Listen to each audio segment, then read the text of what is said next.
ankle. Right. So I then had... expert here. I'm not sure why you've got me up. And Noticed your ankle wasn't pregnant. No. Well done to all the... Well, good morning, Britain. I can get used to this. Can we go to the wide shot a minute? There's a new wide shot. Oh, here we go. Tomorrow, we'll get back to the normal seating arrangement. Centre stage. I like it. No. Charlie's Angels. And a bit of Dickie in the corner. This is almost normality. Yeah, I know. Established my Achilles was fine, but refused to move it anywhere else. It would be a bit like putting it on your stomach when you were pregnant and saying, actually, that bit, you're not pregnant. Yeah. And the rest of it, I'm not even going to look at. And was that because you weren't paying enough money?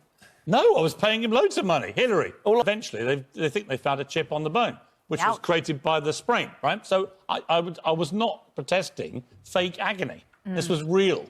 Anyway, I thought you were going to say... I ate after a few glasses of wine. Nice. But other than that, it was fine. Then I got burgled on my last night. No, that wasn't funny. Lovely, yeah. At all. Bunch of thieves in the house, in the bedroom.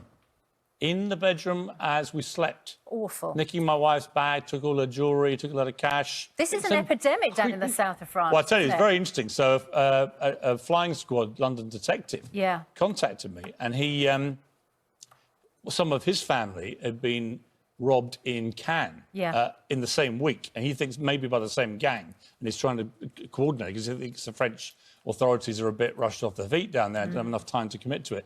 And he said in that case there were two adults in one room, and they put gas in the air conditioning. We heard about this a few years ago. Do you remember? Yeah. They put nitric oxide, I think it is, Hillary, the gas. And they knocked everybody out, but there was a 3-month-old baby in the holiday home. Utterly shocking. And I then heard, because Celia wrote about it in the Telegraph, I then heard from a lot of people who just... Robbie Williams said it just won't go down there anymore. Other people contacted me and said, just won't...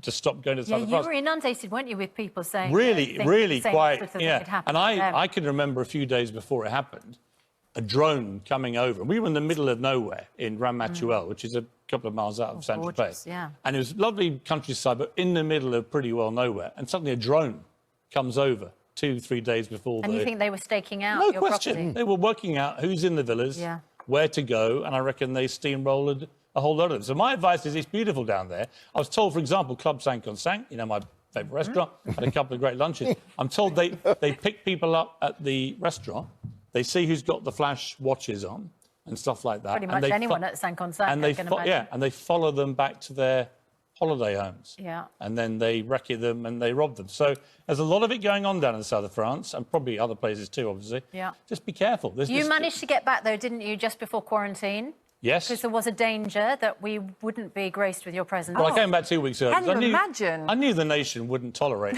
any 9:44, admittedly with a bit of a... You had like 30 hours, but next morning all the flights were 5 times as expensive and blah, blah, blah. So my advice to anyone on holidays, they're quite right. You take a risk when you go away, right? So understand the risk that this may happen, but follow every day the case numbers for every country.